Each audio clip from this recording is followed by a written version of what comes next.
Hello बच्चों, स्वागत है आपका इस नए वन शॉट वीडियो के अंदर, जिसके अंदर हम चैप्टर कवर करेंगे हेरिडिटी एंड इवोल्यूशन। काफी इंटरेस्टिंग चैप्टर है बेटा। बहुत सारे इवोल्यूशन के जो प्रोसेसेस है वो हम इस चैप्टर के अंदर देखने वाले हैं, तो एंड तक वीडियो देखते रहिएगा। होप आपके बोर्ड के एग्जाम में ये सबसे ज्यादा मददगार लेक्चर साबित होगा। देखो यहां पर सबसे पहले चैप्टर के अंदर हम क्या क्या पढ़ने वाले हैं बेटा, उसको देख लेते हैं। देखो हेरिडिटी एंड हेरिडिटरी चेंजेस, उसके साथ साथ हमारे पास तीन प्रोसेस है, transcription, translation and translocation. After that we have evolution, किस तरीके से इंसान या फिर बाकी जो प्रजातियां हैं वो इवॉल्व हुई है। After that evidences of evolution, evolution के कौन से एविडेंसेस हमें देखने को मिलते हैं। After that Darwin's theory of natural selection, Darwin evolution के बारे में हमें क्या कहता है इसके बारे में भी हम पढ़ने वाले हैं। After that what is the Lamarckism, वो भी हम देखेंगे। Then speciation and human evolution, इन सब को हम वन बाय वन डिटेल में इस वन शॉट लेक्चर के अंदर डिस्कस करने वाले हैं। आ गई बात समझ में। आफ्टर दैट देखो सबसे पहले कुछ सवाल आपसे पूछे हैं। क्या पूछा है बेटा, देखो which component of the cellular nucleus of living organisms carries hereditary characters? कौन से कंपोनेंट्स हेरिडिटरी कैरेक्टर्स को कैरी करते हैं? इसके अंदर मोस्टली जीन्स एंड डीएनए होते हैं, right. So what do we recall to the process of transfer of physical and mental characters from parents to parents? ये आपने 9th क्लास में हेरिडिटी एंड वेरिएशन नाम के चैप्टर में पढ़ा है। अब आपको कौन सा चैप्टर है बेटा, हेरिडिटी एंड इवोल्यूशन। आ गई बात समझ में। So which are the components of the DNA molecule? आप एक बार 9th का जो आपका बुक है एसएससी का, उसको एक बार रेफर कर सकते हो। उसमें जो चीजें दी है उसको एक बार थोड़ा सा ओवरलुक कर सकते हो और फिर इस चैप्टर के ऊपर आ सकते हो। ओके, आफ्टर दैट देखो यहां पर टाइटल क्या है, देखो hereditary and hereditary changes. Heredity and hereditary changes के रिगार्डिंग कुछ साइंटिस्ट ने अपने अपने ओपिनियन दिए हैं। इसमें से 6-7 साइंटिस्ट मेन ऐसे हैं जिनके ओपिनियन बहुत मैटर करते हैं, जो कि यहां पर आपकी किताब में दिए गए हैं। ओके, सो देखो John Gregor Mendel, John Gregor Mendel ने क्या कहा बेटा, pioneer of the modern genetics. Modern genetics के बारे में जो हम स्टडी करते हैं उसको सबसे पहले इस्टेब्लिश करने का काम जॉन ग्रेगर ने किया है। After that conducted a ground breaking research on hereditary around 1886। 1886 में हेरिडिटरी के ऊपर उन्होंने ग्राउंड ब्रेकिंग रिसर्च जो है वो सबसे बड़े पैमाने पे रिसर्च जो है वो कैरी आउट की थी। After that Hugo de Vries, जिनका जो 1901 में propose the mutational theory adding understanding of the sudden changes in the hereditary. देखो म्यूटेशन की जो थ्योरी है, म्यूटेट होना, यानी कि जैसे कोविड-19 का वायरस आया था बेटा, तो वो धीरे को म्यूटेट कर रहा था, अलग अलग वेरिएंट, उसके ओमिक्रॉन वेरिएंट, डेल्टा, अल्फा, ऐसे अलग अलग वेरिएंट्स हमें देखने को मिले थे। तो ये म्यूटेशन का जो कंसेप्ट है सबसे पहले इस साइंटिस्ट ने दिया है, जिनका नाम है ह्यूगो डी व्राइस। आ गई बात समझ में। आफ्टर दैट हमारे पास वॉल्टर एंड सटन ऐसे दो साइंटिस्ट हैं। 1902 में observe the paired chromosomes in the grasshopper cell revealing their role in hereditary. देखो यहाँ पर जो दो साइंटिस्ट है इन्होंने क्या किया बेटा, क्रोमोसोम्स के पेयर को ऑब्जर्व किया और उन क्रोमोसोम का रोल उनके हेरिडिटी के अंदर किस तरीके से है इसको इस्टेब्लिश किया। Okay, after that discovery of genetic material 1944 में जेनेटिक मटेरियल का डिस्कवरी किया ट्रायो ऑफ साइंटिस्ट, यानी कि ये 3 साइंटिस्ट थे जिन्होंने मिलकर इस थ्योरी को पब्लिश किया, इसके ऊपर रिसर्च किया। Prove that genes are carried via chromosomes, genes को क्रोमोसोम्स के थ्रू कैरी आउट किया जाता है विथ डीएनए, उसके साथ डीएनए रहता है as the genetic material in living organism. देखो डीएनए की जो लंबी सी चेन है, उस चेन में जो छोटा सा हिस्सा है जिसके अंदर आपके हेरिडिटी कैरेक्टर्स है, जो कि पास्ट आपके ग्रैंडफादर से, आपके पूर्वजों से आए हैं, उस पर्टिकुलर पोर्शन को हम जीन्स बोलते हैं। आ गई बात समझ में। Then after that moving to the next slide, next slide में जाते हैं। देखो यहां पर और 3-4 साइंटिस्ट के नाम है, जैसे कि फ्रैंकोइसिस जैकोब एंड जैक मोनार्ड 1961 के अंदर proposed the model for the protein synthesis using DNA in bacterial cells, unveiling genetic codes hidden in the DNA। देखो यहाँ पर बैक्टीरियल सेल की मदद से उन्होंने प्रोटीन सिंथेसिस का जो मॉडल है उसको सबसे पहले प्रपोज किया है ना, और उस बैक्टीरिया के अंदर से जेनेटिक हिडन जेनेटिक कोड्स जो थे उन डीएनए के अंदर से, वो सबसे पहले उन्होंने स्टडी किए। After that recombinant DNA technology, ये क्या है बेटा, देखो, emerge from understanding genetic codes has a vast scope in the genetic engineering.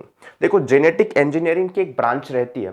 Genetic engineering में क्या होता है बेटा कि पर्टिकुलर जीनोम सीक्वेंसेस को स्टडी किया जाता है। जीन्स के सैंपल लिए जाते हैं, डीएनए में से जीन्स के सैंपल लिए जाते हैं और उस सैंपल को स्टडी करके उसकी जीनोम सीक्वेंसिंग जो है वो पूरी पढ़ी जाती है। तो उसी को ही हम जेनेटिक इंजीनियरिंग बोलते हैं। ठीक है, इसके अंदर जेनेटिक कोड्स रहते हैं। जैसे कोई सॉफ्टवेयर जब बनाते हैं आईटी इंजीनियर्स, तो उसके पीछे कोड रहता है ना, और उस कोड के मुताबिक वो सॉफ्टवेयर काम करता है, बराबर। तो ऐसे ही हमारा जो पूरा बॉडी है किसी भी लिविंग ऑर्गेनिज्म का, उसके अंदर जेनेटिक कोड्स होते हैं जो कि जीन्स के अंदर रहते हैं। ठीक है, अब देखो यहाँ पर applications of heredity science. Heredity science के क्या क्या एप्लीकेशन है? सबसे पहला, useful in diagnosis, treatment and prevention of hereditary disorders. अब इसको स्टडी करके फायदा क्या होने वाला है बेटा, जो हेरिडिटरी डिसऑर्डर्स है जो कि जेनेटिकली आप में आए हैं, उसको डायग्नोस करके उसके ऊपर प्रॉपर ट्रीटमेंट दिया जा सकता है, जैसे कि हमने स्टेम सेल्स के अंदर भी देखा है। Okay, so important for producing hybrid varieties of animals and plants. देखो यहाँ पर जीनोम सीक्वेंसेस को स्टडी करने के बाद hybrid varieties of plants and animal को प्रोड्यूस करना भी पॉसिबल हुआ है। आपको पता है फिलहाल अभी लाइगर जो है ना, यानी कि लायन प्लस टाइगर को मिला के लाइगर नाम की एक प्रजाति जो है वो बनाई गई है ना। So that is possible by using the genome sequencing code and genetic engineering. आ गई बात समझ में? So applied in the industrial processes involving microbes. यहाँ पर इंडस्ट्रियल प्रोसेस के अंदर जहाँ पे माइक्रो ऑर्गेनिजम्स का ज़्यादा इस्तेमाल होता है, वहाँ पर भी इस जेनेटिक इंजीनियरिंग का, है ना, और हेरिडिटरी साइंस का बहुत बड़ा इस्तेमाल होता है। आ गई बात समझ में? आफ्टर दैट, उसके बाद देखो यहाँ पर क्या लिखा है बेटा, role of RNA in gene functioning. अब सबसे पहले हम क्या देखेंगे, ये 3 प्रोसेसेस के नाम लिखे हैं ऊपर। क्या है बेटा?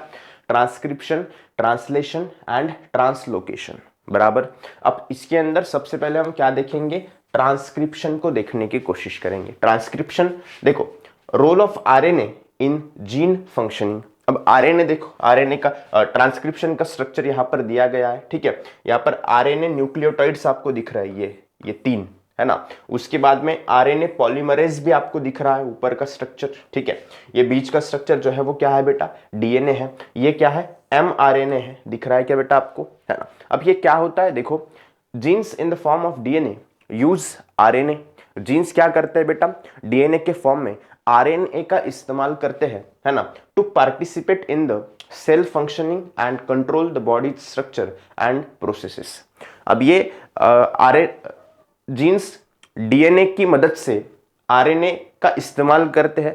किस लिए इस्तेमाल करते हैं बेटा, specific function of the cell को परफॉर्म करने के लिए, बॉडीली फंक्शंस को कंट्रोल करने के लिए। आ गई बात समझ में? आफ्टर बहुत सिंपल तरीके से समझना है, ज्यादा कॉम्प्लेक्सिटी में जाओगे तो आप वही सोचते रह जाओगे। एक्चुअल पॉइंट पे हम इस लेक्चर के अंदर बात करने वाले हैं। ठीक है, सो देखो, सेंट्रल डॉगमा। सेंट्रल डॉगमा क्या है बेटा, देखो, information about protein synthesis is store in the DNA, है ना। डीएनए के अंदर प्रोटीन सिंथेसिस के बारे में इंफॉर्मेशन जो है वो स्टोर रहती है, बराबर। So and proteins are synthesise as per the body's requirement. अब बॉडी के रिक्वायरमेंट के अकॉर्डिंग प्रोटीन्स को क्या किया जाता है बेटा, सिंथेसाइज किया जाता है। ठीक है, सिंथेसाइज करना मतलब उस हिसाब से उसको ढालना, है ना। So DNA synthesises proteins through RNA. DNA क्या करता है बेटा, प्रोटीन को सिंथेसाइज करता है, किसके थ्रू, आरएनए के थ्रू, बराबर। So following the central dogma of the molecular biology. देखो आफ्टर दैट नेक्स्ट इसमें देखो, अब एमआरएनए का प्रोडक्शन किस तरीके से होता है ना। देखो, mRNA is produce based on the nucleotide sequence of DNA, है ना। डीएनए के न्यूक्लियोटाइड सीक्वेंस की मदद से एमआरएनए जो है उसका फॉर्मेशन होता है। ठीक है, with only 1 DNA strand used in the process. यहां पर सिर्फ डीएनए का एक स्ट्रैंड जो है वो इस्तेमाल किया जाता है। The sequence of nucleotides in the mRNA is complementary to the DNA strand use for the synthesis.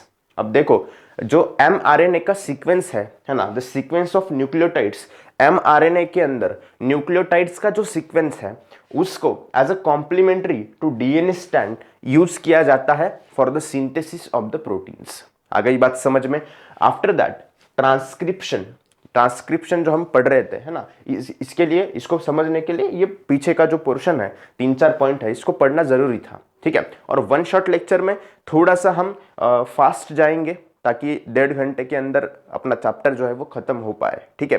Otherwise 1 by 1 lectures में काफी डिटेल में इसको एक्सप्लेन किया जा सकता है, ठीक है। एक रिवीजन टाइप आप समझ सकते हो। देखो the process of RNA synthesis from DNA it's called a transcription.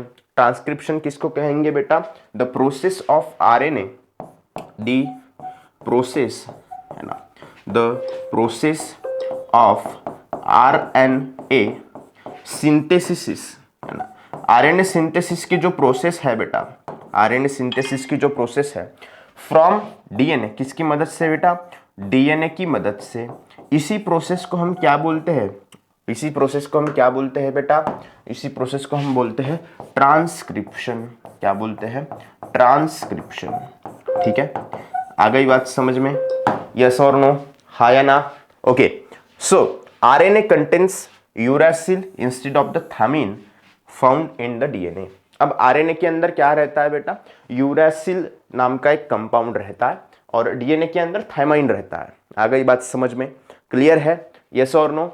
उसके बाद आफ्टर दैट देखो यहां पर mRNA के अंदर अब हम क्या देखेंगे बेटा? और 2 प्रोसेसेस देखेंगे। किसको? Translation and translocation. किसको देखेंगे हम? ट्रांसलेशन एंड ट्रांसलोकेशन किस तरीके से होता है। आ गई बात समझ में?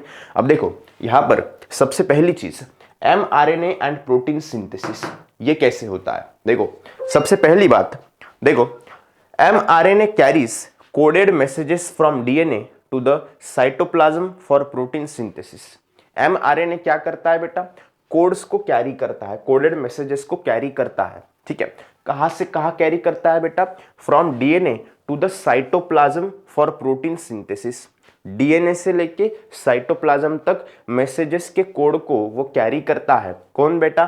mRNA, ठीक है। अब किस लिए करता है?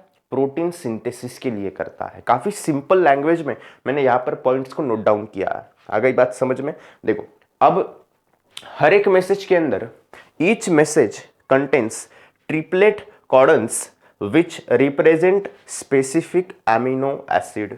अब हर एक मैसेज कोड के अंदर क्या रहता है बेटा? ट्रिपलेट कॉडन्स रहते हैं, ठीक है। वो क्या रिप्रेजेंट करते हैं बेटा? वो क्या रिप्रेजेंट करते हैं? स्पेसिफिक टाइप के एमिनो एसिड्स को वो क्या करते हैं? रिप्रेजेंट करते हैं। आ गई बात समझ में? देखो यहां पर mRNA आपको दिख रहा है, ये कोडोन दिख रहा है आपको, यस और नो? एक कोड है, कोड का एक सीक्वेंस है, बराबर।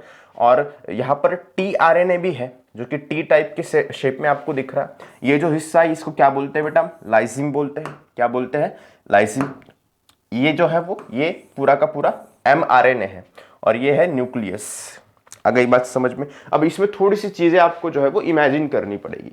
आपको ये समझ में आ गया बेटा यहां तक? अब देखो ये डॉक्टर हैर गोविंद खुराना, इन्होंने क्या रिसर्च किया था इसको देख लेते हैं बेटा पहले। Indian origin scientist who discover triplet codons for the 20 amino acids awarded Nobel prize in the 1968।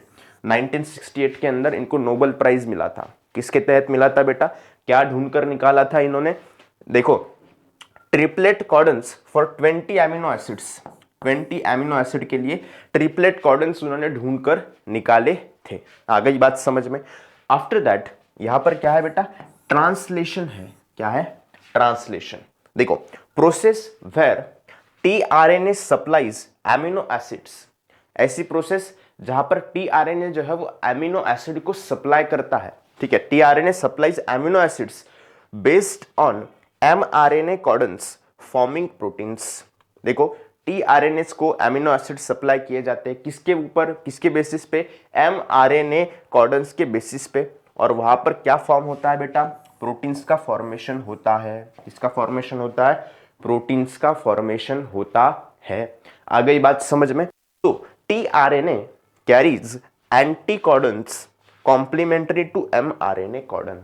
अब tRNA जो है वो क्या कैरी करता है बेटा, tRNA क्या कैरी करता है बेटा, एंटीकोडन्स को कैरी करता है। किसको कैरी करता है, एंटीकोडन्स, बराबर, ठीक है। किसको कॉम्प्लीमेंट्री है ये, कॉम्प्लीमेंट्री टू mRNA कोडन्स, है ना। अब इस लेक्चर के बीच में एक टिप देना चाहूंगा मैं आपको, चाहे एक घंटे का लेक्चर हो चाहे 1.5 घंटे का हो, लेकिन आप क्या कीजिए कि इसको 1.5x पे देखने की कोशिश कीजिए, ताकि आपका समय जो है वो और बचेगा। आ गई बात समझ में। सो ये आपके लिए टिप है, ओके। किसी को अगर स्लो लगता है तो वो फास्ट करके देख सकता है, ठीक है, ओके। सो देखो नेक्स्ट क्या है बेटा, अब राइबोसोम एंड आरएनए, क्या है, राइबोसोम एंड आरएनए। देखो इसके अंदर क्या है, ribosome with the help of RNA facilitates peptide bond formation between amino acid. देखो राइबोसोम क्या करता है, किसकी मदद से, आरएनए की मदद से, कंफ्यूज नहीं होना।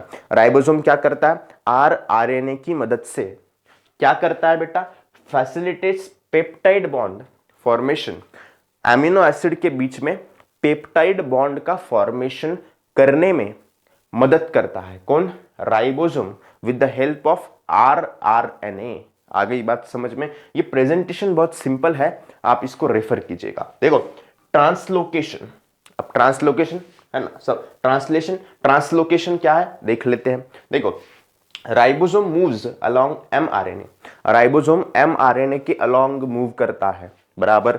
सो one triplet codon at a time during protein synthesis, है ना। राइबोसोम मूव करता है अलोंग mRNA एंड एक ट्रिपलेट कॉर्डन जो है वो भी वहां पर फॉर्म होता है ड्यूरिंग प्रोटीन सिंथेसिस। आ गई बात समझ में। After that complex protein formation, अब ये किस तरीके से होता है, कॉम्प्लेक्स प्रोटीन फॉर्मेशन। देखो मेनी एमिनो एसिड्स, बहुत सारे amino acids chain come together to form complex protein. Complex protein को फॉर्म करने के लिए आसान तरीका है, बहुत सारे एमिनो एसिड एक साथ आते हैं, कम टुगेदर एंड फॉर्म करते हैं कॉम्प्लेक्स प्रोटीन्स को। आ गई बात समझ में, क्लियर है। So which control various functions and appearances in living organism. अब जो क्या कंट्रोल करते हैं बेटा, अलग अलग फंक्शन हमारे लिविंग ऑर्गेनिज्म के अंदर कैरी करते हैं। अपीयरेंस, हम दिखते कैसे हैं, हमारे स्किन का कलर कैसे, बहुत सारी चीजें जो है वो इसकी मदद से जो है वो डिसाइड होती है। आ गई बात समझ में, क्लियर है ना। ट्रांसलोकेशन समझ गया बेटा आपको, है ना। कॉम्प्लेक्स प्रोटीन का फॉर्मेशन किस तरीके से होता है समझ गया, यस और नो। आगे बढ़ते हैं, ठीक है, moving to the next slide, है ना।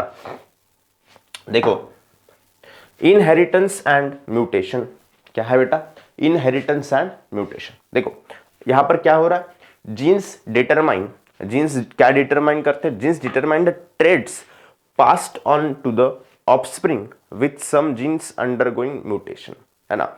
उसके बाद mutation are changes in a gene nucleotide sequence. Mutation क्या है बेटा, जीन के न्यूक्लियोटाइड सीक्वेंस के अंदर हो रहा चेंज है, बराबर। उसके बाद म्यूटेशन देखो, हाँ, लीडिंग टू माइनर और कंसिडरेबल अल्टरेशन। यहां पर एक तो माइनर अल्टरेशन हो सकते हैं, बदल हो सकते हैं, रूपांतर हो सकते हैं, या फिर और बड़े लेवल पर जाके यहां पर चेंजेस हो सकते हैं, ठीक है। Some mutation cause genetic disorders like the sickle cell anaemia, ये आपने 9th स्टैंडर्ड में पढ़ा है ना। अब कुछ म्यूटेशन खतरनाक होते हैं जिसकी वजह से जेनेटिक डिसऑर्डर्स आने के चांसेस बढ़ जाते हैं, है ना। जैसे कि सिकल सेल एनीमिया जो है वो भी एक जेनेटिक डिसऑर्डर है, ठीक है। So supporting Darwin's theory of natural selection, यहाँ पर Darwin's theory of natural selection prove होती हुई हमें दिखती है।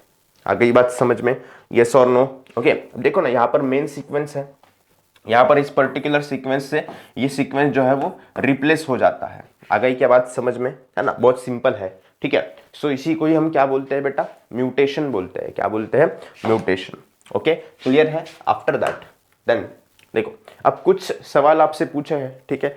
What is the function of appendix of our digestive system, है ना। अपेंडिक्स का फंक्शन पहले था, लेकिन आज के ज़माने में इंसानों के बॉडी के लिए अपेंडिक्स की कोई ज़रूरत नहीं है। उसके बाद are our wisdom teeths really useful for chewing the food, है ना। विजडम टीथ्स या सच में हमारे फूड को चबाने के लिए यूजफुल है, इसका जवाब भी आपको देना है। Why did the huge animal like the dinosaur become extinct, dinosaur extinct क्यों हुआ, इसके रिगार्डिंग भी काफ़ी सारी थेरीज है जिसके बारे में भी आपको जवाब देना है। Why are many species of animals birds getting extinct, देखो बहुत सारे बर्ड की स्पेसीज, है ना, नॉनवेज जो मतलब बहुत सारी हेंस को काट कर लोग खाते हैं, तो वैसी कंडीशन में बहुत बड़े क्वांटिटी में बर्ड्स का पॉपुलेशन जो है वो कम हो रहा है। आ गई बात समझ में। देखो यहाँ पर इवोल्यूशन के बारे में अब हम पढ़ने वाले हैं। किसके बारे में पढ़ेंगे बेटा, इवोल्यूशन के बारे में, किस तरीके से इवोल्यूशन हुआ है ना। अब इवोल्यूशन की स्टार्टिंग हो चुकी है, देखो ध्यान लगा के देखो। इवोल्यूशन की डेफिनेशन क्या है इसको देख लेते हैं पहले, है ना। सबसे पहले evolution means gradual changes happening to the living things over a very long time. देखो इवोल्यूशन का मतलब क्या है बेटा, लिविंग थिंग्स के अंदर ग्रेजुअली चेंजेस होते रहते हैं, धीरे धीरे स्टेप बाय स्टेप थोड़े थोड़े चेंजेस होते रहते हैं, और ये चेंजेस होने के लिए काफी लंबा समय लगता है, और इसी प्रोसेस को हम क्या बोलते हैं बेटा, इवोल्यूशन बोलते हैं। आ गई बात समझ में। It includes changes in the everything from the stars and planets to the different life forms on the earth. अब यहाँ पर हर चीज में चेंजेस होते हैं, जिसके अंदर स्टार्स से लेके प्लैनेट्स तक और धरती के ऊपर जितने जीव है, लिविंग ऑर्गेनिज्म है, उनके अंदर भी इस इवोल्यूशन प्रोसेस के अंदर चेंजेस होते हुए हमें दिखते हैं। This is continuous and gradual changes over a long period of time. आ गई बात समझ में। After that formation of new species का फॉर्मेशन कैसे होता है, sometimes living things change slowly many generations and become different species. देखो वैसे देखा जाए तो जितने भी बर्ड्स अब हमें दिखते हैं, जो चिड़िया हमें दिखती है ना, सो ये सभी बर्ड्स जो है वो डायनासोर थे पहले, है ना। डायनासोर से एडाप्शन होके वो बर्ड्स बने हैं, ठीक है। तो वो नया स्पीसीज का फॉर्मेशन वहां पर होता हुआ हमें दिखता है ना। जब बहुत स्लोली जब चेंजेस होते जाते हैं, बहुत ज़्यादा चेंजेस होते हैं बहुत लंबे समय के बाद, तब जाके डिफरेंट या फिर नए स्पेसीज का फॉर्मेशन होता हुआ हमें वहां पर दिखता है। आ गई बात समझ में, क्लियर है। So this changes happen because certain traits help them survive better, so those traits become more common. अब देखो ये चेंजेस क्यों होते हैं बेटा, कुछ चेंजेस उनके अंदर उनको सर्वाइव करने में ज़्यादा मदद करते हैं, और उसी की वजह से वहाँ पर वो ट्रेट्स जो है वो उनके अंदर कॉमन बन जाते हैं, और आने वाले जनरेशन में वो और बढ़ते चले जाते हैं। आ गई बात समझ में। उसके बाद early earth and life origins, देखो यहाँ पर शुरुआत के समय में किस तरीके से जिंदगी इस धरती के ऊपर पनपी है, इसके बारे में भी हमें पढ़ना है। Life on earth began about 3.5 billion years ago, लगभग 3.5 बिलियन साल पहले धरती के ऊपर जो लाइफ है उसका फॉर्मेशन हुआ था, ठीक है। Simple chemicals in the ocean mix together to make more complex one. देखो ओशन के अंदर सिंपल केमिकल्स एक दूसरे के साथ मिक्स होकर और भी कॉम्प्लेक्स फॉर्म में चले जाते हैं। So this eventually form the first cell, और इसी की मदद से, ये कॉम्प्लेक्सिटी बढ़ने की मदद से क्या फॉर्म हुआ बेटा, सबसे पहला सेल का फॉर्मेशन हमें दिखा, बराबर। So this eventually form the first cell probably the simple ones, जिसको हम अमीबा बोलते हैं। क्या बोलते हैं, अमीबा, जो कि सिंगल सेल एनिमल है जिसका फॉर्मेशन सबसे पहले था। आ गई बात समझ में, क्लियर है, यस और नो, ओके। इस स्लाइड में क्या लिखा है देखो बेटा, करंट डाइवर्सिटी ऑफ लाइफ, है ना। लाइफ के अंदर क्या क्या डाइवर्सिटी हमें देखने को मिलती है। Earth has a millions of different plants and animals, धरती के ऊपर मिलियंस ऑफ प्लांट्स, करोड़ों प्लांट्स एंड एनिमल्स की स्पेसीज हमें देखने को मिलते हैं। They come in all shapes and sizes from tiny creatures to big trees, वो बहुत अलग अलग शेप में, साइजेस में, जैसे कि छोटे छोटे क्रिएचर, जैसे कि हमिंग बर्ड सबसे छोटा पक्षी है ना। उसके साथ साथ नीचे अगर जाएंगे तो और भी छोटे छोटे माइक्रो ऑर्गेनिज्म है।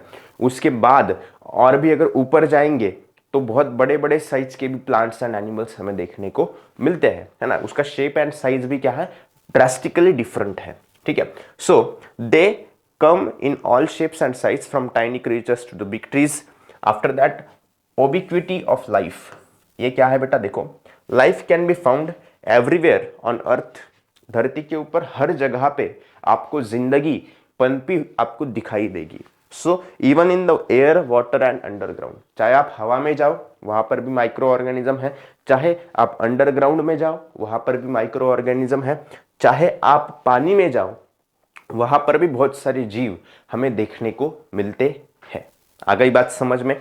After that curiosity and theories, देखो इंसान सब बहुत ज्यादा पहले से ही दो चीजों के बारे में क्यूरियस रहा है। सबसे पहले स्पेस, कॉस्मोलॉजी, प्लैनेट्स के बारे में सबसे ज्यादा इंसानों की रुचि रही है, और उसके साथ साथ जो इवोल्यूशन है यानी कि पृथ्वी की उत्पत्ति और उसके साथ साथ जिंदगी का फॉर्मेशन, लाइफ फॉर्मेशन, वो भी इंसान उसके अंदर भी बहुत ज्यादा क्यूरियस हर वक्त रहा है। आ गई बात समझ में। So people have always wonder how life started and why there are so many different kinds. देखो इंसान हमेशा क्यूरियस रहा है कि जिंदगी क्यों शुरू हुई, है ना, मतलब हमारे धरती के ऊपर आने का पर्पस क्या है, इसके बारे में भी जवाब इंसान अभी तक ढूंढ रहा है। कुछ को मिल जाता है, कुछ ढूंढते हैं, है ना। सो after that scientists have come up with a different ideas, but many believe that life slowly change over time। अब देखो यहाँ पर अलग अलग साइंटिस्ट ने अलग अलग अपनी राय रखने की कोशिश की, लेकिन यहाँ पर क्या है बेटा, हर वक्त जो मतलब जो ग्लोबली जो एक्सेप्टेड थ्योरी है, यहाँ पर क्या बताया जा रहा है, life slowly changes over the time, है ना। जिंदगी जो है वो धीरे धीरे जो इवोल्यूशन है, मतलब धीरे धीरे जैसे समय बीतता जाता है वैसे वैसे जिंदगी जो है वो, लाइफ जो है वो चेंज होती जाती है। एडेप्टेशन, इवोल्यूशन, ये सब प्रोसेसेस उसमें फॉलो होती है। हालांकि बहुत सारी थ्योरीज है, लेकिन हम सिलेबस में वही पढ़ते हैं जो कि ग्लोबली ज्यादातर लोगों ने एक्सेप्ट की है, बराबर। सो आफ्टर दैट उसके बाद क्या है बेटा, अब पीक इनटू द हिस्ट्री, है ना। हिस्ट्री के किताब में जाकर देखेंगे तो कुछ चीजें हमें यहाँ पर देखने को मिलती है, इसको भी पढ़ना जरूरी है। देखो many philosophers and religious scholars have written their views about the formation of life. बहुत सारे रिलीजियस स्कॉलर्स ने, बहुत सारे साधु संत महात्मा लोगों ने यहाँ पर लाइफ के फॉर्मेशन के बारे में लिखा है ना, बोला है बहुत बार। There seems to be the thorough discussion over the formation of the universe in the various cultures like the Indian, Chinese, Roman, Greek, etc. Indian culture में भी तो पूरा का पूरा सीक्वेंस दिया गया है लाइफ के फॉर्मेशन का। उसके साथ साथ हमें चाइनीज, रोमन, ग्रीक कल्चर में भी ये सब चीज़ें जो है वो थ्योरी जो है वो देखने को मिलती है, फिलोसोफर्स, मॉन्क्स, संत महात्मा जो लोग हैं उनके द्वारा। आ गई बात समझ में। उसके बाद various cultures have noted different types of information about planets, stars. देखो अलग अलग कल्चर ने प्लैनेट्स के बारे में, स्टार, जैसे कि मैंने आपको पहले ही बताया कि इंसान शुरू से ही planet, stars, cosmology and formation of life, इसके बारे में बहुत क्यूरियस रहा है, बराबर। सो अलग अलग यहाँ पर प्लैनेट्स के बारे में, स्टार्स के बारे में बहुत सारे स्क्रिप्चर्स के अंदर लिखा हुआ है। जैसे कि पंचमहाभूत, पंचमहाभूता के अंदर 5 चीजें आती है ना, पानी, हवा, अग्नि, धरती, है ना, और भी एक चीज आती है living organisms etcetera in the form of poetry, stories and religious sacred books. यहाँ पर स्टोरीज के द्वारा, पोएम्स के द्वारा, उसके साथ साथ बुक्स के द्वारा, है ना, अलग अलग थ्योरीज को पब्लिश करके ये बताने की कोशिश की गई है कि लाइफ किस तरीके से फॉर्म हुई है। आ गई बात समझ में। आफ्टर दैट उसके बाद हम देखेंगे, देखो थ्योरी ऑफ इवोल्यूशन, है ना। इवोल्यूशन की थ्योरी अब क्या कहती है, इसको हम देखने वाले हैं। देखो सबसे पहले तो आपको चीज पता है, according to this idea, evolution के आइडिया के according, life started in the ocean as a tiny living material called protoplasm, है ना। ओशन के अंदर, है ना, समंदर के पानी के अंदर सबसे पहले लाइफ का फॉर्मेशन हुआ था, बराबर। और उस टाइनी लिविंग मटेरियल को हम क्या कहते हैं बेटा, प्रोटोप्लाज्म कहते हैं। क्या कहते हैं, प्रोटोप्लाज्म। क्या कहते हैं, प्रोटोप्लाज्म, बराबर। Over a very long time single cell organisms form from this protoplasm. और बहुत लंबे समय के बाद, हजारों, करोड़ों, लाखों साल के बाद हम यहाँ पर इस प्रोटोप्लाज्म से क्या फॉर्म हुआ बेटा, सिंगल सेल ऑर्गेनिज्म क्या हुआ, फॉर्म हुआ। सिंगल सेल ऑर्गेनिज्म क्या हुआ बेटा, फॉर्म हुआ। आ गई बात समझ में? After that then slowly these tiny organisms change and become larger and more complex. अब धीरे धीरे जो सिंगल सेल टाइनी ऑर्गेनिज्म है वो चेंज होते गए और भी ज्यादा कॉम्प्लेक्स बनते गए। आ गई बात समझ में? और फिर वो मल्टी सेलुलर एनिमल्स के अंदर उनका ट्रांसफॉर्मेशन हो गया था।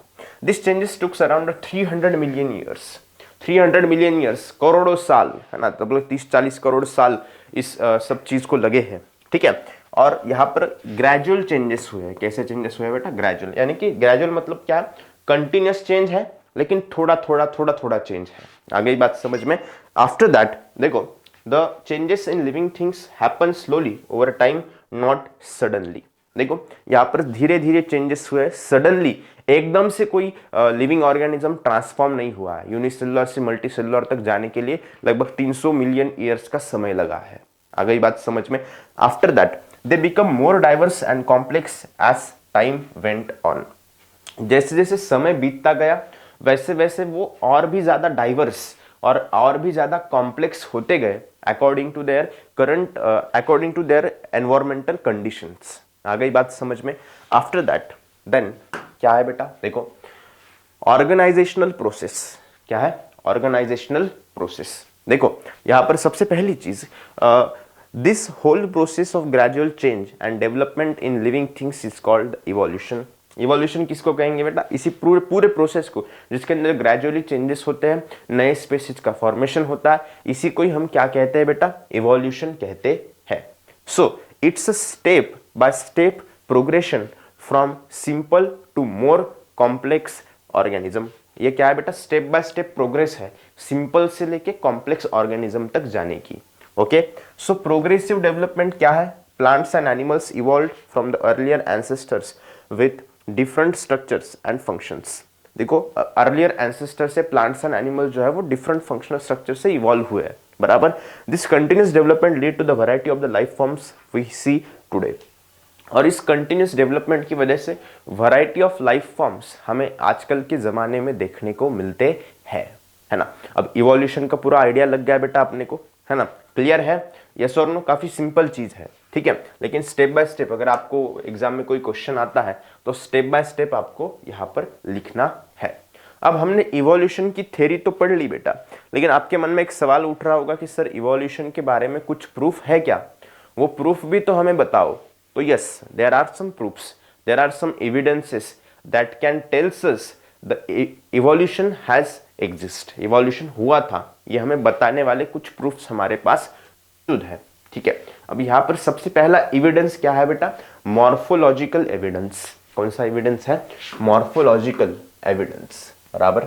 देखो, observe the following images and note the similarities between given animal images and plant images. देखो यहाँ पर आपको कुछ अलग अलग प्लांट्स की और अलग अलग एनिमल्स की इमेजेस दी गई है और उसके बीच में सिमिलैरिटीज आपको देखनी है। देखो यहाँ पर बेसिकली ये जो पूरा इनका स्ट्रक्चर है, ये इनका तीनों का सेम दिख रहा है ना। कान के शेप का कान का शेप अलग है, लेकिन कान का प्लेसमेंट जो है वो एक ही जगह पर हमें दिख रहा है। आ गई बात समझ में? तो इनमें कुछ सिमिलैरिटीज है। यहाँ पर अलग अलग चीज है ना, ऑरेंज, मैंगो, चीकू, है ना, यहाँ पर लेमन, तो अलग अलग चीजें हैं। इसमें भी इनका शेप जो है वो सर्कुलर दिख रहा है, यहाँ पर कुछ तो भी पॉइंट दिख रहा है। तो ये सब सिमिलैरिटीज क्या बताती है हमें, है ना? ये this is the morphological evidences. क्या बोलते हैं इसको बेटा? मॉर्फोलॉजिकल एविडेंसेस बोलते हैं, बराबर। अब देखो यहाँ पर सबसे पहला पॉइंट, एनिमल सिमिलैरिटीज। क्या है बेटा? Animal similarities.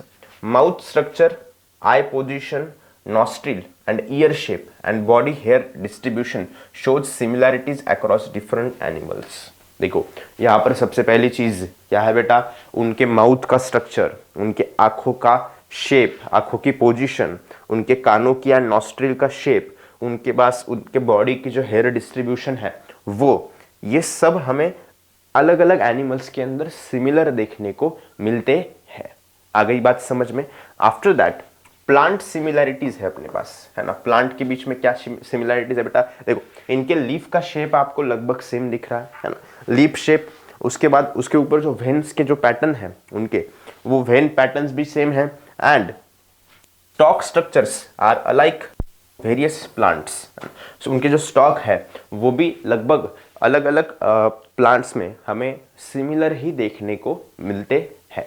आ गई बात समझ में। अब देखो यहाँ पर कॉमन ओरिजिन्स है ना, कॉमन ओरिजिन देखो, दिस शेयर्ड फीचर्स सजेस्ट, ये जो सेम फीचर है ये हमें क्या सजेस्ट करते हैं, क्या दिखाने की कोशिश करते हैं बेटा, suggest that animals and plants likely came from the same beginnings and had a common ancestors.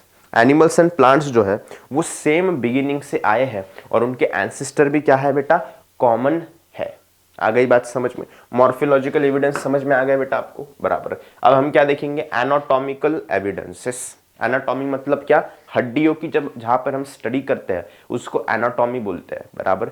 अब एनाटॉमी के अंदर, हड्डियों के शेप के अंदर हमें क्या एविडेंसेस देखने को मिलते हैं इसको हम समझेंगे। अब देखो ऑब्जर्वेशंस, यहाँ पर 3-4 चीजें हैं। ये इंसानों का हाथ है, ह्यूमन हैंड है, बराबर। ये क्या है, कैट्स का 4 लेग है, कैट का लेग है।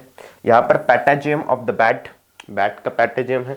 उसके बाद में फ्लिपर ऑफ वेल है ना, वेल के वो फ्लिपर्स जो जिससे वो तैरती है, बराबर। अब देखो यहाँ पर ऑब्जर्व क्या करना है, 1 बाय 1 देखो। Human hands, cat 4 legs, well flippers and bat patagium wing membrane appear different at a first glance. अब देखो यहाँ पर तीनों जो हड्डियां है ना, कैट की, बैट की, वेल की और इंसानों की, वो हमें फर्स्ट लुक में अलग अलग देखने को मिलती है, बराबर। ये बात सही है, लेकिन each structure serves a different purposes in its respective animal.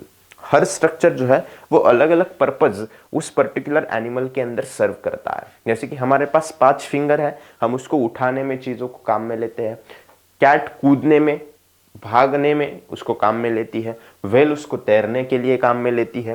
पैटाजियम उड़ने के लिए वो काम में लेता है, बराबर। सो यहां पर सिमिलैरिटीज क्या है इसको देखेंगे हम, है ना। What is the underlying similarities found in this. देखो, despite the differences there are similarities in the structure of bones and joints within this organs, है ना। अब इसके अंदर बोन्स एंड जॉइंट्स के बीच में हमें सिमिलैरिटीज देखने को मिलती है। देखो ना, ये जॉइंट लगभग सेम है, इधर इधर, है ना। ये यहाँ पर लगभग हमें सिमिलैरिटीज देखने को मिलती है जहां जहां पर भी मैंने सर्कल किया है, बराबर। अब कंक्लूजन क्या है, क्या डिटरमाइन कर सकते हैं इसके ऊपर से हम, the similarity in the bone structure suggest that these animals may share a common ancestor। अब इनके बोन का स्ट्रक्चर एंड जॉइंट्स की जो सिमिलैरिटीज है ये हमें क्या बताती है बेटा, कि ये जो एनिमल है वो कॉमन एंसेस्टर से आते हैं। आ गई बात समझ में, यस और नो, हाँ या ना, okay. After that moving to the next slide. अब यहाँ पर वेस्टिजिकल ऑर्गन्स है। वेस्टिजियल ऑर्गन्स मतलब क्या है बेटा, ये भी एविडेंसेस है, एविडेंसेस के प्रूफ्स है, बराबर। देखो डेफिनेशन क्या है वेस्टिजियल ऑर्गन की, वेस्टिजियल ऑर्गन्स आर डीजनरेटेड और under developed organs in the organism. देखो डीजनरेटेड या फिर कम डेवलप हुए ऑर्गेनिज्म है, इसको हम वेस्टिजियल ऑर्गन्स बोलते हैं, बराबर।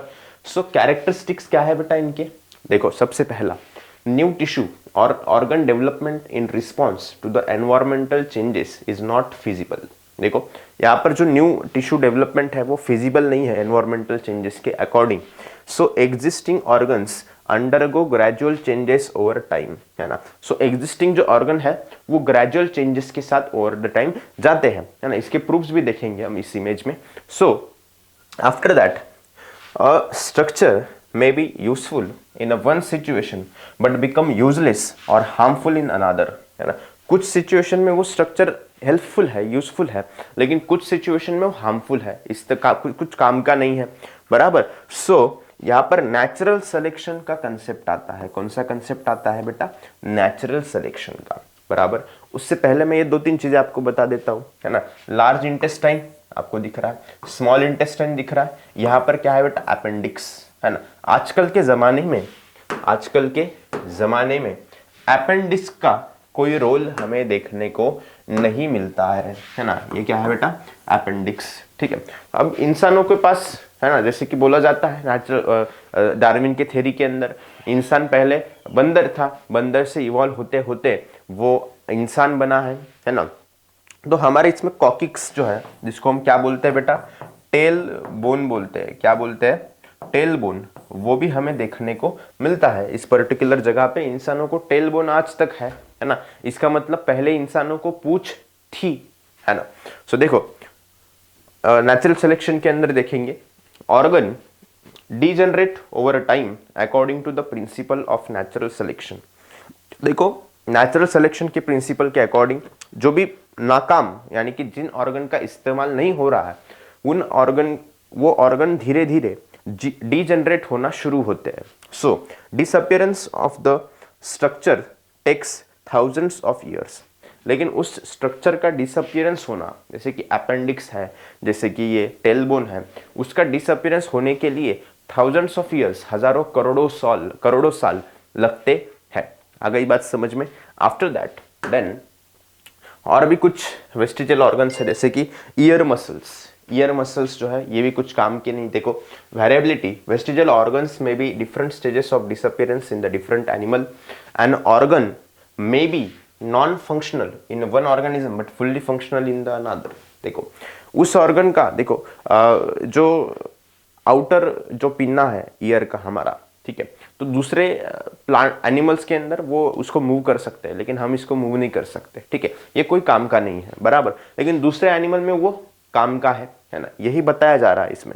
Example human appendix is the vestigial but fully functional in the ruminants. Ruminants यानी कि कैटल्स, शीप्स, कैटल जैसे जो एनिमल है जो कि रूमिनेशन करते हैं, मतलब खाना एक बार खा लेते हैं फिर से उसको वापस लाते हैं और उसको फिर चबा के फिर से अंदर डालते हैं, तो इनके लिए वो बेनिफिशियल है ना। लेकिन इंसानों के लिए उसका कोई फायदा नहीं है।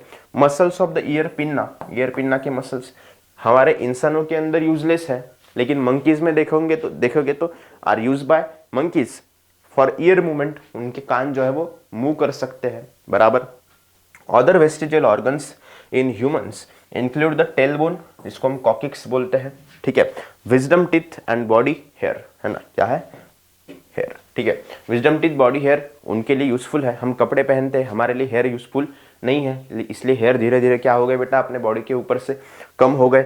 आ गई बात समझ में, क्लियर है, यस और no, okay. After that moving to the next, देखो यहाँ पर सम फॉसिल्स हमें देखने को मिलता है, इसको भी आपको ऑब्जर्व करना है, ठीक है। यहाँ पर कुछ इमेजेस है, ठीक है, अलग अलग एनिमल्स के इमेजेस हमें यहाँ पर देखने के, सपोज ये फिश का है ना, ठीक है। So after that moving to the next slide, देखो 4th नंबर का एविडेंस हमारे पास क्या है इवोल्यूशन का। देखो पैलियोंटोलॉजिकल एविडेंसेस। कौन से एविडेंसेस बेटा, पैलियोंटोलॉजिकल एविडेंसेस, बराबर। क्या है बेटा इसके अंदर, फॉसिल्स, जैसे कि ruminants and impressions of the ancient organism preserve underground are called fossils. देखो जिन ऑर्गेनिज्म का इंप्रेशंस जो है वो प्रिजर्व है, ठीक है, उसको ही हम क्या बोलते हैं बेटा, फॉसिल्स बोलते हैं।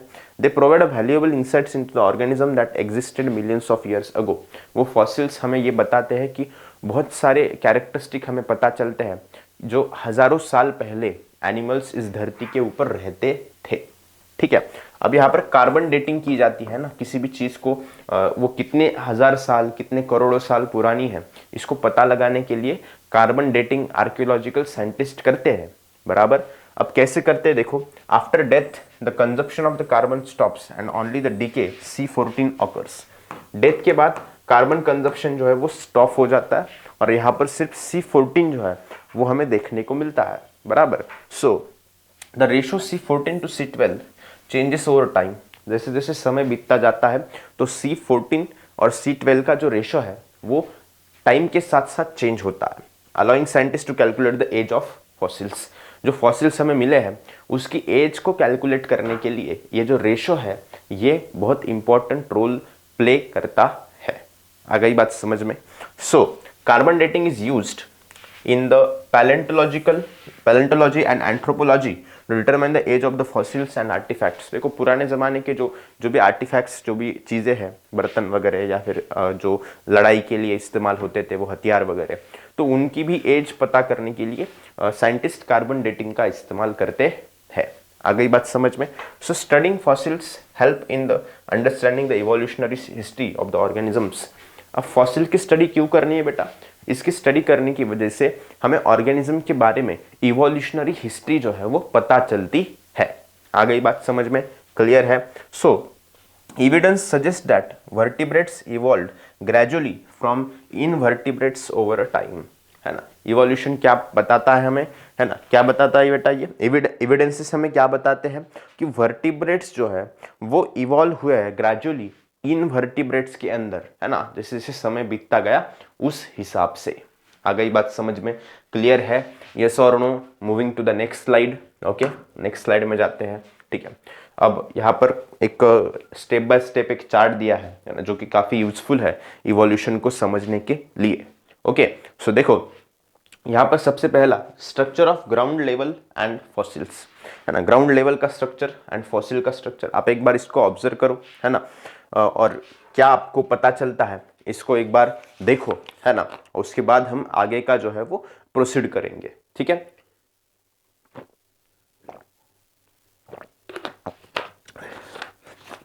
देखो यहाँ पर आपको इनवर्टिब्रेट्स देखने को मिल रहे हैं। ठीक है, सबसे पहले इस पर्टिकुलर स्टेज में। ठीक है, उसके बाद में पैलियोजोइक एरा जो है वो देखने को मिला। इनवर्टिब्रेट्स के अंदर क्या है, गोगल गाय है ना, अलग अलग ये फिशेस है, ये फ्रॉग है ना, ये एलिगेटर है। ठीक है, उसके बाद रेप्टाइल्स है ना, जो कि जमीन के ऊपर मतलब रेंगते हैं, है ना, जैसे कि स्नेक है, डायनासोर जैसे एनिमल है। ठीक है, उसके बाद डायनासोर तो हालांकि चल सकते थे।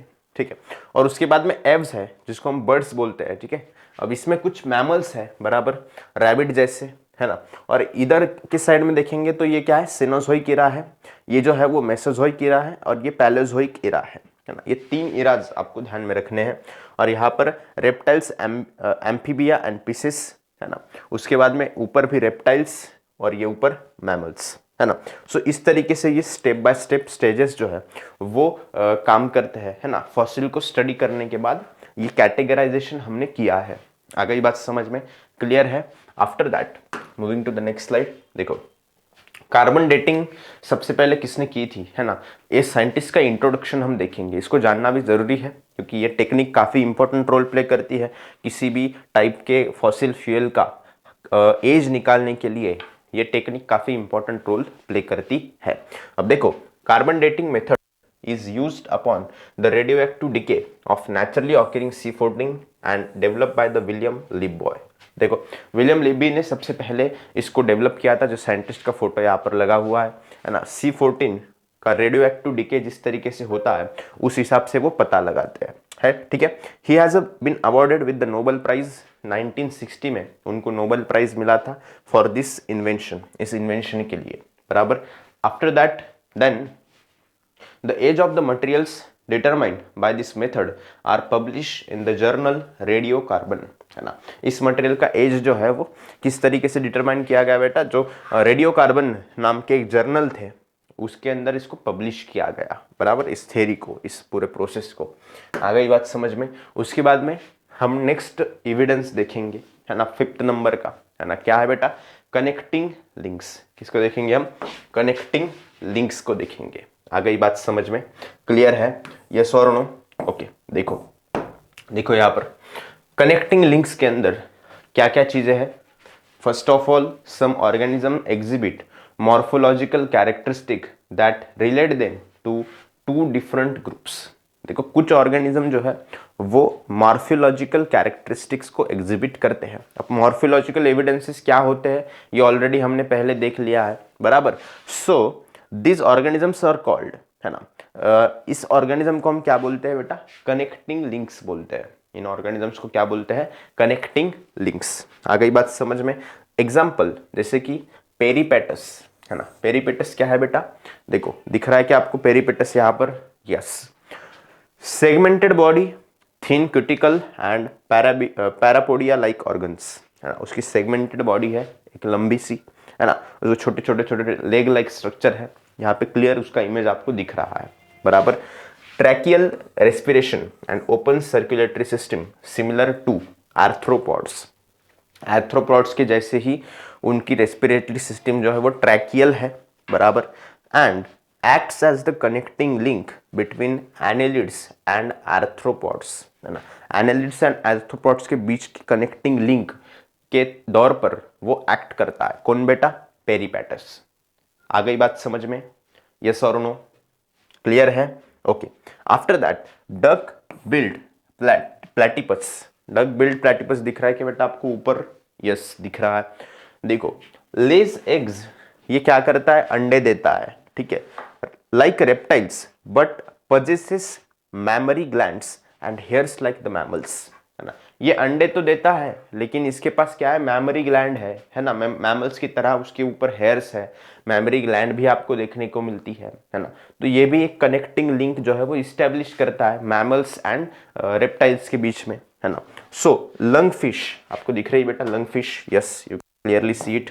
देखो lung fish performs respiration with lungs despite being a fish. अब ये फिश है लेकिन ये रेस्पिरेशन, कोई भी फिश जो है वो रेस्पिरेशन उनके गिल्स के थ्रू करती है। गिल्स जो रहते हैं उसके थ्रू रेस्पिरेशन होता है, लंग्स के थ्रू नहीं होता किसी भी फिश के अंदर। लेकिन फिर भी ये जो फिश है ये उसके लंग के थ्रू रेस्पिरेशन करती है। ये भी काफी अजूबा है, बराबर। सो इम्प्लीकेशंस क्या है, जैसे कि कंक्लूजन क्या है, इसको हम कंक्लूजन बोलेंगे। क्या बोलेंगे बेटा? कंक्लूजन, है ना। इसका कंक्लूजन क्या है बेटा? This example suggest evolutionary relationships. ये एग्जाम्पल हमें क्या बताते हैं बेटा? इवोल्यूशनरी रिलेशनशिप्स बताते हैं, ठीक है। Such as mammals evolving from reptiles and amphibians evolving from the fishes. Mammals जो है वो किससे इवॉल्व हुए हैं बेटा? रेप्टाइल से इवॉल्व हुए हैं। और एम्फीबियंस जो है वो किससे इवॉल्व हुए हैं? फिशेस से इवॉल्व हुए हैं। आ गई बात समझ में? इसलिए पॉइंट एविडेंस का नाम क्या है बेटा? कनेक्टिंग लिंक्स, है ना। आपको सवाल पूछा जा सकता है, write down the evidences of the evolution, theory of evolution. तो इसके अंदर आपको ये 6-7 पॉइंट्स डिपेंडिंग ऑन मार्क्स, ये 6-7 पॉइंट्स आपको लिखने हैं। काफी डिटेल में लिख सकते हो आप इसके बारे में, है ना। काफी डिटेल में हम पढ़ भी रहे हैं, ठीक है। आफ्टर दैट देखो नेक्स्ट क्या है बेटा? Embryological evidences. अब एम्ब्रियोलॉजिकल एविडेंसेस भी काफी इंपॉर्टेंट रोल प्ले करता है। Comparative study of embryonic development, है ना, stages of various vertebrates given in the picture shows that all embryo shows the extreme similarities during the initial stages। अब देखो कोई किसी भी मैमल के अंदर एम्ब्रियो का जो फॉर्मेशन होता है, वो एम्ब्रियो जो है वो इनिशियल स्टेज से लेके फाइनल स्टेज तक पहुंचता है। जब फाइनल स्टेज पे जाता है तो एक्चुअली उस एनिमल का बर्थ होता है, जन्म होता है, बराबर। लेकिन जो एम्ब्रियो की इनिशियल स्टेज है वहां पर हमें सबसे ज्यादा सिमिलैरिटीज देखने को मिलती है। आ गई बात समझ में? देखो सिमिलैरिटीज शुरुआत में ज्यादा है लेकिन जैसे जैसे आगे बढ़ते जाते हैं वैसे वैसे सिमिलैरिटी जो है वो डिक्रीज होना शुरू होती है। आ गई बात समझ में? वो जो आगे इमेज है उसके अंदर हम देखेंगे क्लियरली। देखो यहाँ पर 3 स्टेजेस है बेटा, स्टेज 1, स्टेज 2 एंड स्टेज 3, बराबर। अब देखो किसी भी एनिमल का एम्ब्रियो शुरुआत में ऐसा ही दिखेगा, है ना। स्टेज 1 में तो वो लगभग सिमिलर है, 1 2 3 4 5 6 7, है ना, लगभग 7 तक, बराबर। अब स्टेज 2 में भी हमें ज्यादा उसके अंदर कुछ डिफरेंशिएशन देखने को नहीं मिलता है किसी भी एनिमल के अंदर। तो ये भी आपको हर वक्त क्या दिखेगा बेटा? लगभग सेम दिखेगा। लेकिन यहां पर डिफरेंस क्रिएट होता है स्टेज 3 के अंदर, है ना। स्टेज 2 तक लगभग सबके एम्ब्रियोज क्या है? सिमिलर है, बराबर। अब देखो यहाँ पर ये फिश का फॉर्मेशन हुआ इधर, है ना, ये सैलमेंडर का फॉर्मेशन हुआ, ये टॉर्टाइज का फॉर्मेशन हुआ, ये चिकन का फॉर्मेशन हुआ, यहाँ पर पिग का फॉर्मेशन हुआ, यहाँ पर काऊ का फॉर्मेशन हुआ है, बराबर। यहाँ पर रैबिट का फॉर्मेशन हुआ है और यहाँ पर इंसानों का फॉर्मेशन हुआ है, ठीक है। अब यहाँ पर 1 2 3 ऐसे 3 स्टेजेस में ये बताया गया। हालांकि इसके अंदर बहुत सारी स्टेजेस है, ये सेम है, ये भी सेम है। देखो ना फर्स्ट स्टेज में तो बहुत ज्यादा सिमिलैरिटीज है, सेकंड में भी थोड़ी बहुत सिमिलैरिटीज दिख रही है, बराबर। सो देखो 1 बाय 1 इसको ऐसे ऐसे कॉलम वाइज कॉलम आपको ऑब्जर्व करना है। देखो ना इनमें बहुत सारी सिमिलैरिटीज है। ये तो लगभग ऑलमोस्ट 70-80% जो है वो तो फर्स्ट स्टेज में सब सेम ही है, बराबर। सो ये भी एक एविडेंसेस है इवोल्यूशन का, है ना, जिसको हम एम्ब्रियोलॉजिकल एविडेंसेस बोलते हैं, बराबर। अब हम क्या देखेंगे बेटा? डार्विन्स थ्योरी देखेंगे। क्या देखेंगे? Darwin's theory of natural selection. अब ये किस तरीके से काम करती है? Charles Darwin and natural selection. देखो Darwin's propose the theory of natural selection based on the based on the observations of numerous plants and animal specimens. Darwin ने नेचुरल सिलेक्शन की जो थ्योरी दी है, उसने बहुत सारे प्लांट्स को ऑब्जर्व किया है, एनिमल को ऑब्जर्व किया है, और उसके ऊपर ये थ्योरी को उन्होंने प्रूव किया है, बराबर। So his theory outline in the book origin of the species. Origin of the species नाम के बुक के अंदर हमें उसकी थ्योरी जो है वो देखने को मिलती है। ये क्या सजेस्ट करती है बेटा? Suggest that organism reproduce prolifically and compete for survival, है ना। ऑर्गेनिज्म रिप्रोड्यूस करते हैं और सर्वाइवल के लिए कॉम्पीट करते हैं, झगड़ते हैं, बराबर। Every living organism wants to survive on the earth in any how condition, ठीक है। So only those organism with advantages modification survive and reproduce. लेकिन कौन सर्वाइव कर पाते हैं? जो कि उनके आसपास के एनवायरमेंट के अकॉर्डिंग खुद को ढाल लेते हैं, वही ऑर्गेनिज्म सर्वाइव कर पाते हैं, बराबर। So and reproduce passing on their traits to the next generation. Traits यानी कि क्या? जो कैरेक्टरिस्टिक उन्होंने डेवलप कर लिए हैं उनके एनवायरमेंट के अकॉर्डिंग, उसको हम ट्रेट्स बोलते हैं, और उस ट्रेट्स को फिर वो आगे नेक्स्ट जनरेशन में ट्रांसफर करने का काम करते हैं, बराबर। उसके बाद objections to the Darwin's theory. अब डार्विन्स थ्योरी के लिए कुछ ऑब्जेक्शंस यहाँ पर लिए गए हैं साइंटिस्ट द्वारा। देखो, जैसे कि first of all not sole factor, है ना। Some argue that natural selection is not the sole factor driving the evolution. कुछ साइंटिस्ट ये भी आर्ग्यूमेंट देते हैं कि मतलब ये रीजन हो सकता है ना, नेचुरल सिलेक्शन नाम का रीजन हो सकता है, लेकिन पूरी तरीके से ये फिट नहीं बैठता, है ना। 100% इसी की वजह से हुआ है, इसको हम एक्सेप्ट नहीं करते, ऐसा बहुत सारे साइंटिस्ट का ओपिनियन है। अब देखो यहाँ पर explanation of modification, criticism, claims Darwin didn't sufficiently explain useful versus useless modification। देखो यहाँ पर जो मॉडिफिकेशन हुए हैं प्लांट्स एंड एनिमल्स के अंदर, अब ये यूजफुल यूजलेस मॉडिफिकेशंस किस तरीके से हुए हैं, क्यों हुए हैं, इसका कुछ प्रूफ जो है, ठोस सबूत जो है, वो डार्विन ने यहाँ पर दिया नहीं है, ऐसे कुछ साइंटिस्ट क्रिटिसिज्म करते हैं, बराबर। उसके बाद में पेसिंग ऑफ चेंजेस, जैसे कि there is debate over the pace of evolutionary changes whether they occur gradually और आर्बिट्रली। देखो यहाँ पर इवोल्यूशनरी चेंजेस होने के लिए एक डिबेट है कि वो ग्रेजुअली हुई है या आर्बिट्रली हुई है, बराबर। So despite objections Darwin's work remains a significant milestone in the study of evolution. देखो आर्गुमेंट तो बहुत सारे हैं, अलग अलग साइंटिस्ट के अलग अलग ओपिनियन हो सकते हैं, लेकिन डार्विन की थ्योरी ने काफ़ी सारे क्लूज, काफ़ी सारे रिसर्च एंड एडवांसमेंट्स हमें दी है। ये बात क्लियर है? यस और no? After that moving to the next slide. Next slide में जाते हैं।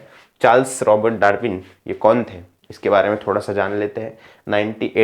1809 में इनका जन्म हुआ था, 1882 में इस दुनिया को अलविदा कहे गए। So, this English biologist proposed the theory of the evolution. He showed that all the species of living organism have been gradually evolved over the period of thousands of years from the common ancestor. Darwin ने क्या बताया कि सभी जो species है वो gradually एक ही species से धीरे धीरे इवॉल्व हुए है ना। उनका एंसेस्टर क्या है? कॉमन है। उसके साथ साथ ही propose that the principle of natural selection is responsible for this evolution. उन्होंने ये भी बताया कि नेचुरल सिलेक्शन कैसे रिस्पॉन्सिबल है इस इवोल्यूशन प्रोसेस के लिए। बात क्लियर है? यस और no? Moving to the next slide. देखो अब यहाँ पर लैमार्किज्म का कंसेप्ट आता है। क्या आता है बेटा? लैमार्किज्म। लैमार्किज्म क्या है? देखो लैमार्क्स थ्योरी ऑफ इवोल्यूशन, ये भी काफ़ी ज़्यादा इसको भी ये भी चर्चा में रही थ्योरी। इसके अंदर क्या बताया गया है बेटा? देखो gene बैपेस्ट Lamarck proposed that morphological changes in the organism lead to evolution। Organism के अंदर जो मॉर्फोलॉजिकल चेंजेस होते हैं उस वजह से क्या होता है बेटा? इवोल्यूशन होता है। He suggested that these changes are driven by the use or disuse of the organ during the organism's lifetime। अब इन्होंने ये बताया कि उसके यूज केस के हिसाब से ये जो है वो इवोल्यूशन होता है, ठीक है। एग्जाम्पल ऑफ लैमार्किज्म, जैसे कि Lamarck use example like the elongated neck of giraffes. Giraffe की लंबी जो नेक है, मान है, गर्दन, strengthen shoulders of the ironsmiths and weakened wings of the flightless birds to illustrate his theory, है ना। ये कुछ एविडेंसेस उन्होंने दिए हैं। He believed that this acquired characteristic could be passed on to offspring. ये जो कैरेक्टरिस्टिक है ये ऑफस्प्रिंग में आने वाले नेक्स्ट जनरेशन में ये पास आउट हो सकते हैं, ये भी इन्होंने बताया। ठीक है, अब यहाँ पर क्रिटिसिज्म भी है कुछ, है ना। हर साइंटिस्ट ने जो रिसर्च की है उसके ऊपर क्रिटिसिज्म करने वाले भी बहुत सारे लोग मौजूद है ना। So Lamarck's theory faced criticism particularly regarding the inheritance of acquired traits।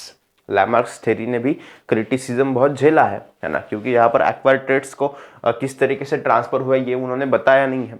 Study shows that the modification acquired during an organism's lifetime are not passed on to future generation. देखो यहाँ पर सभी जो मॉडिफिकेशन है पूरी तरीके से future generation में पास नहीं हुए हैं, ऐसा स्टडीज बताती है, लेकिन इनका कहना था कि वो पास होते हैं। ठीक है, अब लीगेसी ऑफ लैमार्किज्म क्या है बेटा, देखो सबसे पहली बात, despite its disproof Lamarck's ideas contributed to the understanding of how organisms adapt to their environments.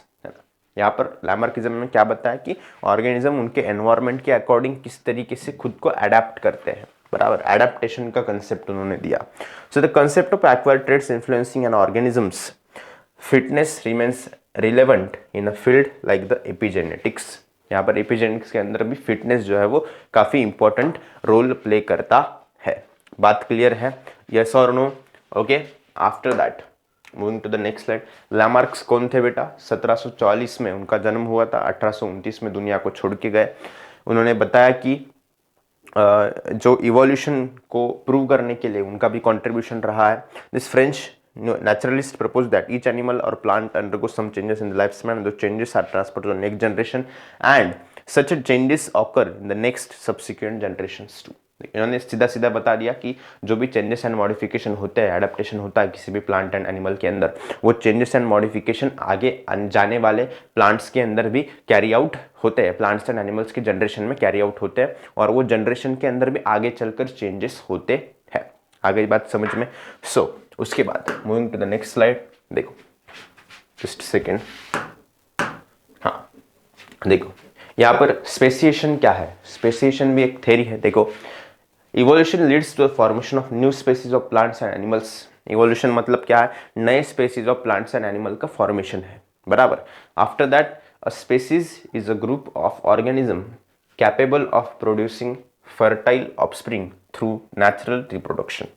देखो, स्पेसीज और ग्रुप ऑफ ऑर्गेनिज्म जो कि और नए ऑफस्प्रिंग को प्रोड्यूस कर सकते हैं, है ना, जिसको नेचुरल रिप्रोडक्शन प्रोसेस के थ्रू।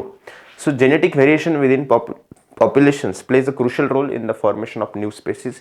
इन पॉपुलेशन के अंदर जो जेनेटिक वेरिएशन हमें देखने को मिलता है ये काफी crucial and important role play करता है, बराबर। So geographical and reproductive changes also contribute to the speciation.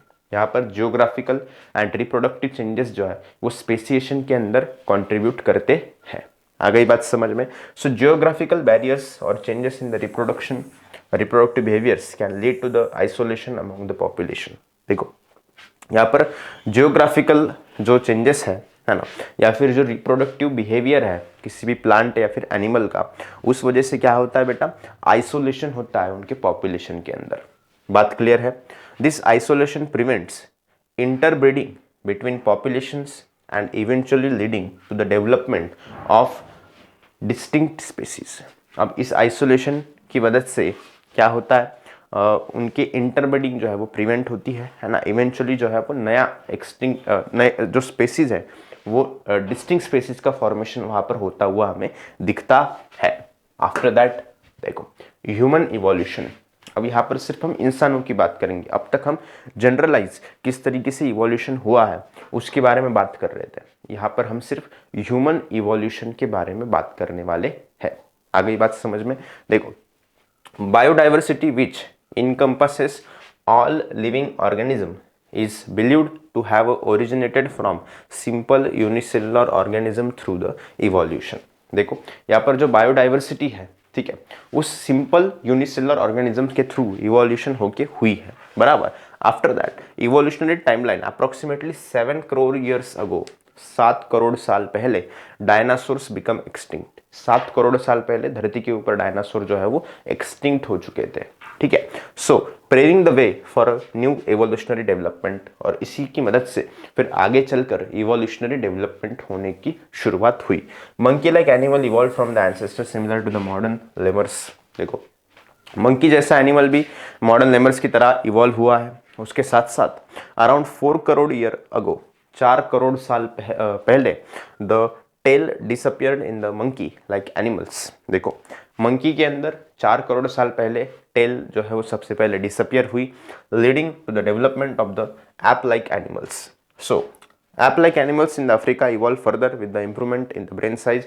उनकी दिमाग की साइज बढ़ती गई and hand dexterity eventually leading to the emergence of apes like gibbons and orangutans. देखो यहाँ पर फिर गिबॉन्स एंड ऑर्गेनिटन्स का डेवलपमेंट हुआ। After that meanwhile ape-like animals that migrated to South and Northeast Asia evolve into different species such as gibbons and orangutans। जो south east Asia में south and north east Asia में जो migrants हैं वो फिर evolve हुए गिबॉन्स and ऑर्गेनिटन्स के अंदर। अब गोरिल्लाज एंड चिंपांजीज यहाँ पर डेवलप हुए, इवॉल्व हुए अप्रोक्सीमेटली 2.5 करोड़ अगो, है ना। गोरिल्ला चिंपांजी का फॉर्मेशन लगभग 2.5 करोड़ साल पहले का है ना। So from app like ancestor that remain in the Africa. After that adaptation and evolutionary changes किस तरीके से हुए देखो बेटा। Over a time evolutionary changes occurred in response to the environmental pressures and need to adapt, है ना। Some species developed enhanced hand dexterity for tasks such as food gathering and manipulation। अब यहाँ पर कुछ स्पेसीज ने उनके requirement के according खुद को ढाल लिया, है ना। जैसे कि फूड बनाने का प्रोसेस या फिर शिकार करने का प्रोसेस, उनको एक एबिलिटी जो है वो डेवलप हो गई और एडेप्टेशन वहाँ पर होता हुआ हमें दिखा। बात क्लियर है। After that moving to the next slide. देखो यहाँ पर पूरा एक सीक्वेंस दिया गया है इंसानों के इवोल्यूशन का। देखो एंशिएंट एनिमल्स लाइक द लिमर्स, है ना, जो लगभग 7 करोड़ साल पहले की बात है ना, कुछ इस तरीके से दिखता था, ठीक है। उसके बाद में इजिप्टोपिथेकस लगभग 4 करोड़ साल पहले की बात है, कुछ इस तरीके से दिखता था, हाथ बहुत लंबे थे, ठीक है। उसके बाद में ट्राइटोफेडस लगभग 2.5 करोड़ ईयर्स, है ना। सो आफ्टर दैट रोमाफिथेकस लगभग 1 करोड़ साल पहले की बात है। उसके बाद में एस्ट्रोफेटस, उसके बाद में स्किल ह्यूमन जो कि हमें देखने को मिला सबसे पहले, होमोसेपियन जिसको हम बोलते हैं, man with the erect posture, है ना, सीधा खड़ा होने वाला आदमी, ये सबसे पहले हमें देखने को मिला, है ना, लगभग 2 लाख साल पहले, है ना, 2-3 लाख साल पहले। उसके बाद मैन विथ इरेक्ट फंक्शन के बाद उसके बाद में निंदरथैल लगभग 1,50,000 लगभग 1.5 लाख साल पहले हमें देखने को मिला। और उसके बाद, है ना, क्रो मैंगन मैन जो कि मॉडर्न जो इंसान है आज के ज़माने का, वो हमें लगभग 50,000 साल पहले देखने को मिला है। आ गई बात समझ में, क्लियर है। आफ्टर दैट अब यहाँ पर देखो ब्रेन की साइज भी धीरे धीरे क्या हो गई है, बढ़ती गई है। आफ्टर दैट देखो यहाँ पर इंसानों के ब्रेन के अंदर भी डेवलपमेंट हुई है, इसको भी हम देखेंगे। ट्रांजिशन टू लैंड लिविंग, है ना। अब देखो रहने की जगह में भी यहाँ पर ट्रांजिशन हमें होता हुआ देखने को मिला है, ठीक है। किस तरीके से देखो, ट्रांजिशन टू लैंड लिविंग, इसके अंदर as a forest began to decline due to the drier environment, ape like ancestor adapted to living on land. देखो जैसे जैसे फॉरेस्ट जो है वो कम होता गया, ठीक है, तो वो जमीन के अंदर, प्लेन जमीन के अंदर रहना शुरू किया इंसानों ने, ठीक है। Their lumbars bones developed allowing them to stand erect in the grassland. उनके बोन्स डेवलप होते गए ग्रासलैंड के अंदर, उनको सीधा खड़े रहने के लिए, मदद करने के लिए। So in the grassland and freeing their hands for the versatile use. After that emergence of human like animal, है ना, जैसे कि human like animals with an erect posture, सीधा खड़े होने वाला इंसान, and hand dexterity evolve approximately 2 crore years ago. उसके हाथ भी क्या हुए, इवॉल्व हुए लगभग 2 करोड़ साल पहले। So the earliest known human like animal Ramapithecus appeared in the East Africa. East Africa के अंदर सबसे पहले ये ह्यूमन हमें देखने को मिला था। So over time these animals grew larger and more intelligent, leading to the evolution of an ape species in the South Africa around 40 lakhs years ago. 40 lakh साल पहले फिर हमें और भी ज़्यादा डेवलपमेंट इसके अंदर होती हुई देखने को मिली है। बात क्लियर है? After that moving to the next slide में जाते हैं, है ना। डेवलपमेंट ऑफ द होमोजेनस, है ना, नेदरथैलर मैन, है ना, सबसे पहला इंसान था, कुछ इस तरीके से दिखता था, है ना।